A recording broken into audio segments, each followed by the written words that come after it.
누가복음 19장 1절부터 10절 말씀 제가 봉독합니다. 예수께서 여리고로 들어가 지나가시더라. 삭개오라 이름하는 자가 있으니 세리장이요 또한 부자라. 그가 예수께서 어떠한 사람인가 하여 보고자 하되 키가 작고 사람이 많아 할 수 없어 앞으로 달려가서 보기 위하여 돌 무화과 나무에 올라가니 이는 예수께서 그 이리로 지나가시게 되밀어라. 예수께서 그곳에 이르사 쳐다보시고 이르시되 삭개오야 속히 내려오라. 내가 오늘 내 집에 유하여야 하겠다 하시니 급히 내려와 즐거워하며 영접하거늘 뭇사람이 보고 수군거려 이르되 저가 죄인의 집에 유하로 들어갔도다 하더라. 삭개오가 서서 주께 여짜오되 주여 보시옵소서. 내 소유의 절반을 가난한 자들에게 주겠사오며 만일 누구의 것을 속여 빼앗은 일이 있으면 내 갑절이나 갚겠나이다. 예수께서 이르시되 오늘 구원이 이 집에 이르렀으니 이 사람도 아브라함의 자손이미로다. 인자가 온 것은 잃어버린 자를 찾아 구원하려 함이니라. 아멘. 예수님께서 여리고에 가셨을 때 그곳에 살고 있는 삭개오라는 사람이 등장합니다. 그 사람은 직업은 세리장이었고 그리고 사회적인 신분은 돈을 많이 가진 부자였습니다. 3절 말씀을 보면 그 삭개오가 예수님이 그 동네에 나타나셨다는 소문을 듣고는 예수님께 관심을 갖습니다. 예수님이 어떤 분인지 궁금해서 보기를 원했다. 그래서 예수님께로 막상 오기는 했지만 너무 많은 사람들이 예수님을 둘러싸고 있는 데다가 자기 키도 낮아서 예수님을 볼 수가 없었습니다. 4절 말씀을 보면 삭개오는 갑자기 앞쪽으로 뛰어갑니다.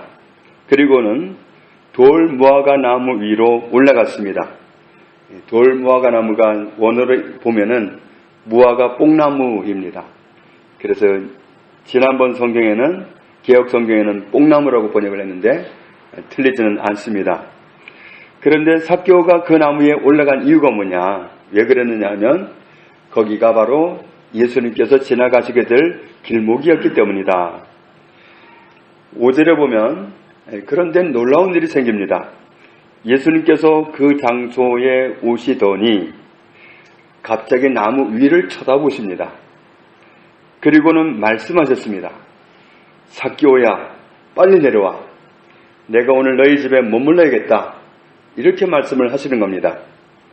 그런데 머물러야 겠다 하는 그 겠다가 원어로 보면은 반드시 뭐뭐 해야 된다 이런 뜻입니다. 내가 너희 집에 꼭 머물러야 되겠다. 너희 집에 꼭 들러가야 되겠다 이런 말입니다. 내가 오늘 너희 집에 꼭 들러서 가야 되겠다. 삭개오는 급하게 내려와서 즐겁게 영접을 했습니다. 예수님께서 그날 왜 그렇게 하셨을까? 이미 예수님을 둘러싼 인산인해의 사람들이 있는데도 불구하고 왜 예수님은 그 많은 사람들에게는 한 사람에게도 난 너희 집에 좀 가야 되겠다 이런 말씀을 안 하셨는데 그런데 이 삭개오 한 사람에게 관심을 보이셨을까? 이미 많은 사람들이 있어서 삭개오처럼 키가 작은 사람은 예수님을 쳐다볼 수가 없었는데 그런데 그렇게 많은 사람들이 모인 가운데서 유독 예수님은 그 중에 어떤 사람도 아니고 삭개오를 지목하시면서 내가 오늘 너희 집에 꼭 들러가야 되겠다 이렇게 말씀하셨단 말이죠. 왜 예수님이 그날 그렇게 반응하셨을까? 7절 말씀을 보면 예수님이 삭개오의 집으로 가시는 모습을 보고 뭇사람이 수군거리고 말했다 그랬는데 이 뭇사람은 무슨 뜻이냐면 모든 사람입니다. 그날 그 자리에 있던 모든 사람들이 수군거렸다. 수군거렸다는 말이 원어로 보면은 불평하다, 불만을 표현하다, 투덜거리다 그런 뜻입니다. 좋은 말을 안 했다는 얘기죠. 뭐라고 말했냐면 죄인의 집에 머물려고 들어가네 이렇게 그들은 불평을 했습니다. 예수님은 그런 일이 벌어지리라는 사실을 잘 아시는 분입니다. 삭개오 한 사람을 지목해서 따라 들어가시면 삭개오는 그 당시에 그 사회적인 신분이 죄인이기 때문에 그런 책망을, 그런 불평을 들을 거라는 사실을 너무도 잘 아십니다. 그런데도 그런 좋은 말을 못 들을 걸 뻔히 아시면서도 왜 유독 삭개오에게 집중하셨을까? 이날의 사건과 비슷한 사건이 또 있었죠. 마태복음 9장 20절에 보면 12회 동안이나 혈루증으로 앓는 여자가 예수의 뒤로 와서 그 겉옷가를 만지니 이는 왜냐하면 제 마음에 그 겉옷만 만져도 구원을 받겠다 함이라. 구원을 받겠다 함이라 그랬는데 이 함이라가 원어로 보면은 말하다 그런 뜻입니다. 이 여인이 말을 했다는 겁니다. 예수님을 만나서 예수님의 옷자락만 만져도 나는 낫겠다. 이렇게 혼자 말을 한 겁니다. 그런데 어떻게 말을 했냐면 자기 마음속으로 말했다고 그랬습니다. 마음속으로. 속으로 말하기를 내가 예수님의 옷자락만 만져도 나을 거야. 속으로 말한 거예요. 그런데 놀랍게도 여인이 속으로 말했던 그 말대로 정말로 예수님의 겉옷자락을 만지는 순간에 나았습니다. 마치 전기선을 만지면 전기가 감전되는 것처럼 예수님의 옷자락을 만지는 동시에 전기가 오듯이 그냥 치료의 능력이 와서 여인이 순식간에 고침을 받았습니다. 누가복음 8장 43절에 보면 이에 12해를 혈루증으로 앓는 중에 아무에게도 고침을 받지 못하던 여자가 전에는 어디에서도 고칠 수가 없던 병이었습니다. 예수의 뒤로 와서 그의 옷가에 손을 대니 혈루증이 즉시 그쳤더라. 손을 옷에 대는 순간에 즉시로 병이 떠나갔습니다. 더 놀라운 사실은 여인이 고침받은 사실을 예수님이 알아챘다는 사실입니다. 누가복음 8장 45절에 보면은 예수께서 이르시되 내게 손을 댄 자가 누구냐? 다 아니라 할 때에 베드로가 이르되 주여 무리가 밀려들어 미나이다. 주님 사람들이 많아서 밀려요. 이렇게 말을 했다는 거죠.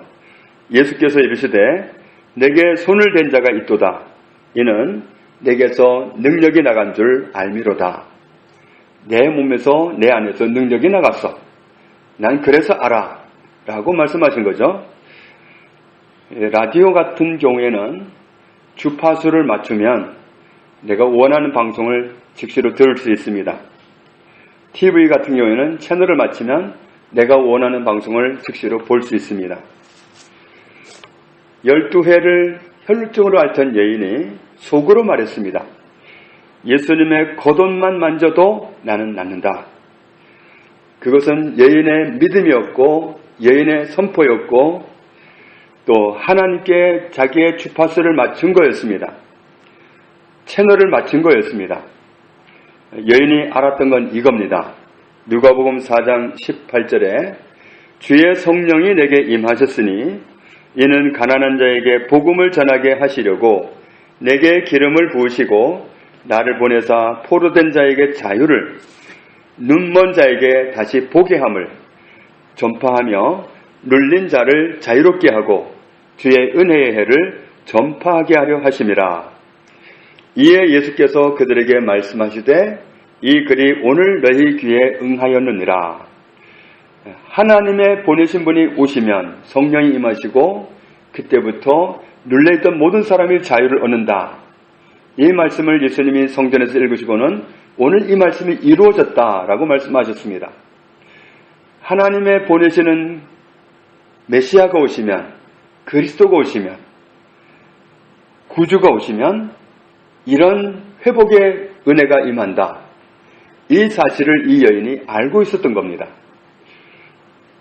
누가복음 7장 22절에 예수께서 대답하여 이르시되 너희는 가서 보고 들은 것을 요한에게 말하되 맹인이 보며 못 걷는 사람이 걸으며 나병 환자가 깨끗함을 받으며 귀먹은 사람이 들으며 죽은 자가 살아나며 가난한 자에게 복음이 전파된다 하라. 세례 요한이 예수님이 바로 하나님이 보내신 구세주라고 증거해놓고 감옥에서 자기를 안 건져주는 것 때문에 스스로 시험 들어가지고 오실 그분이 당신이 맞습니까? 하고 확인하느라고 자기 제자들을 보냈을 때 주님이 하신 말씀입니다. 오늘 내가 가는 곳에 이런 일이 일어나고 있다. 이 소식을 가서 말해줘라. 성경에 예언된 메시아, 그리스도, 구주가 오시면 이런 일이 일어난다는 사실이 예언되어 있는데 오늘 이 일이 이루어지고 있다라는 사실을 가서 알려줘라 이 말씀입니다. 오늘 그 12해를 혈증을 앓던 여인이 바로 그런 사실을 알았던 거죠. 그래서 예수님의 옷자락에만 손을 대도 낫는다고 하는 그 믿음은 어디서 나오느냐면 이분은 메시아다. 이분은 그리스도다. 이분은 구주다. 그렇기 때문에 내가 그분의 옷자락에만 손을 대도 나는 낫는다. 라는 믿음이 돌출될 수 있었던 겁니다. 그 믿음을 가지고 예수님의 옷자락을 만졌을 때 병이 즉시로 나와버렸습니다. 즉시로 모든 병이 낫고 거짓말처럼 완전히 회복이 됐습니다. 오늘 누가복음 19장에 삭개오의 경우도 동일한 케이스입니다. 누가복음 19장 3절에 보면 삭개오는 예수님이 어떤 분인지 궁금해서 뭐 하려고 했느냐면 예수님을 보기를 원했습니다. 예수님이 어떤 분인지 보고 싶었습니다.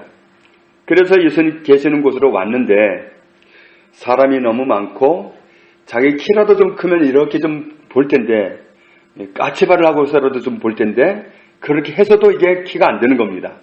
그러니까 달려가서 돌무화과나무 위로 올라가 버린 겁니다. 그런데 그 돌무화과나무 위로 올라간 목적도 뭐냐면 보기 위해서 그랬다. 아직도 보고 싶어서 그랬다는 거죠. 예수님을 보고 싶어서 왔는데 목적이 성취 안 됐습니다. 자기 여건이 그게 이루어질 여건이 아니니까 포기하고 마는 게 아니라 다시 돌무화과나무인대로 올라가서 여전히 보기를 원했다. 예수님을 여전히 보고 싶어서 돌무화과나무 위로 올라갔다. 이렇게 말씀합니다. 그날 삭개오가 가졌던 소원과 같은 그의 생각을 나는 예수님을 보고 싶다. 이 생각을 예수님이 아신 겁니다. 그러니까 이 삭개오가 왜 예수님을 그토록 보고 싶어 했을까? 이 삭개오도 역시 12의 혈루증 앓던 여인처럼 예수님이 메시아가 아닐까? 그리스도가 아닐까? 구주가 아닐까? 거의 결론에 도달한 상태라는 사실을 알 수 있습니다. 그래서 정말 메시아인지 그리스도인지 확인해 봐야 되겠다. 보고 싶다. 너무너무 궁금하다. 들은 소문에 의하면 이번은 그리스도인 것 같다. 나 꼭 봐야 되겠다. 이 보고 싶다는 열망을 가지고 그 자리에 온 겁니다. 삭개오가 그 간절한 소원으로 채널을 맞추었을 때 사람들은 몰랐지만 예수님은 알았습니다. 그래서 그 돌무화과나무 아래까지 오신 주님은 지나쳐 지나가지를 못하시고 서십니다. 외면하고 지나가지를 못하시고 서십니다. 그리고 시선이 아주 자동적으로 삭개오를 향해서 쳐다보십니다. 오늘 우리의 마음 역시도 삭개오처럼 간절하다면 하나님을 찾고 구하고 또 구하고 그런다면 하나님께서 반드시 내 그 속마음이 들킬 수밖에 없다는 사실을 알 수 있습니다. 잠언 8장 17절에 나를 사랑하는 자들이 나의 사랑을 입으며 나를 간절히 찾는 자가 나를 만날 것이니라. 부귀가 내게 있고 장구한 재물과 공의도 그러하니라. 삭개오는 그날 예수님을 만나고 구원받았습니다. 과연 메시아라는 사실, 과연 그리스도라는 사실, 과연 성경에서 그렇게도 오랫동안 예언해왔던 구주라는 사실을 발견했기 때문에 그 앞에서 옷을 다 벗어 던지듯이 자기가 지금까지 살아온 방식을 뒤집어 엎어버립니다. 제 재산을 절반을 나누어서 필요한 사람에게 주겠습니다. 남의 것을 부당하게 가진 거 있다면 4배로 보상하겠습니다. 그런 고백은 예수님이 바로 구원하러 오신 메시아라는 사실을 알았기 때문에 가능했습니다. 삭개오의 간절한 마음을 보시고 예수님은 그냥 그 자리를 지나쳐 가시지 않았습니다. 통과해 가시지 않았습니다. 멈추셨습니다. 삭개오의 그 소원을 들어주셨습니다. 주님은 오늘 우리에게도 동일하게 대우하실 수밖에 없는 분입니다. 왜냐하면 히브리서 13장 8절에 예수 그리스도는 어제나 오늘이나 영원토록 동일하시니라. 12의 혈루증 앓던 여인이 내가 예수님이 그리스도라는 사실을 알았기 때문에 그분의 옷자락에만 손을 대도 낫는다. 그 믿음을 들었을 때 그 믿음을 이루어 주셨습니다. 삭개오가 난 예수님을 꼭 보고 싶다. 이 소원을 가지고 다가갔을 때 그를 지나치지 않고 만나 주셨습니다. 그렇다면 그런 주님은 변함이 없는 분이기 때문에 오늘 우리가 정말 주님 뵙기를 열망한다면, 정말 주를 찾는데 정말 마음이 다 가 있다면, 전심으로 구한다면 주님이 지나칠 리가 없습니다. 우리의 마음이 간절하다는 사실이 드러나게 되면 주님은 지나가시지 못합니다. 누가복음 19장 10절에 인자가 온 것은 잃어버린 자를 찾아 구원하려 함이니라. 하나님을 구하고 또 구하고 우리가 간절한 마음을 드릴 때 주님은 우리를 지나쳐 가시지 않습니다. 시편 62편 8절에 이렇게 말씀합니다. 백성들아 시시로 그를 의지하고 그의 앞에 마음을 토하라. 하나님은 우리의 피난처시로다. 마음을 토하라 그랬는데 이 토한다는 말이 원어로는 따르다, 붓다, 쏟다, 흘리다 그런 뜻입니다. 정말 하나님을 찾는 마음을 쏟고 한다면 그렇게 되면 하나님은 우리를 만나 주실 수밖에 없습니다. 시시로 그랬는데 시는 시간이고 또 나오는 시는 모든입니다. 모든 시간에 백성들아 하나님을 의지하고 하나님께 마음을 토해라. 자꾸만 고백하라는 얘기죠. 속으로 말해도 괜찮고 겉으로 말해도 괜찮고 자꾸 말하라는 얘기죠. 삭개오의 간절한 마음을 보신 주님은 외면하시지 않고 지나쳐 가시지 않고 그를 만나 주셨습니다. 오늘 우리에게도 주님은 동일하게 대우하시는 동일한 분이라는 사실을 알고 있습니다. 우리가 정말 주님을 구하라 하신 그 말씀에 포커스를 맞추고 하나님을 구하면 하나님 우리를 지나쳐 가시지 못하고 삭개오를 만나신 것처럼 우리를 만나주시고 우리의 삶 속에 함께 하시고 우리와 동행하시고 이런 은혜를 주시는 주님이라는 사실을 오늘 말씀을 통해서 확인하게 되었습니다. 정말 날마다 시마다 마음을 토해서 하나님과 함께 살아가는 우리 모두가 되기를 주님의 이름으로 축복합니다. 하나님 아버지 감사합니다. 삭개오가 간절한 마음을 가지고 주님을 찾아왔을 때 사람들은 아무도 눈치를 못했지만 주님은 아셨습니다. 그리고 그 간절한 소원을 가지고 온 삭개오를 주님은 외면하시지 않았습니다. 지나치시지도 못했습니다. 멈추어서 그를 만나 주셨습니다. 그의 집에 머물기까지 하셨습니다. 그가 구원받았습니다. 주님, 우리에게 하나님을 간절히 구하라고, 그것이 우리의 우선적인 기도 제목이 되어야 한다고 요즘 우리에게 누누이 반복해서 말씀하심을 감사합니다. 우리가 순종해서 주님을 찾고 구하는 이 기도가 결코 헛되지 않다는 사실을 오늘 삭개오의 경우를 통해서 드러내심을 감사합니다. 주님은 결코 우리를 지나치지 못하시고 우리를 만나주시고 우리의 삶 속에 함께해 주실 것을 감사합니다. 속한 시일에 우리가 다 그 은혜를 잊고 하나님께 크게 영광 돌리며 살아가도록 축복하여 주옵소서. 예수님의 이름으로 기도합니다. 아멘.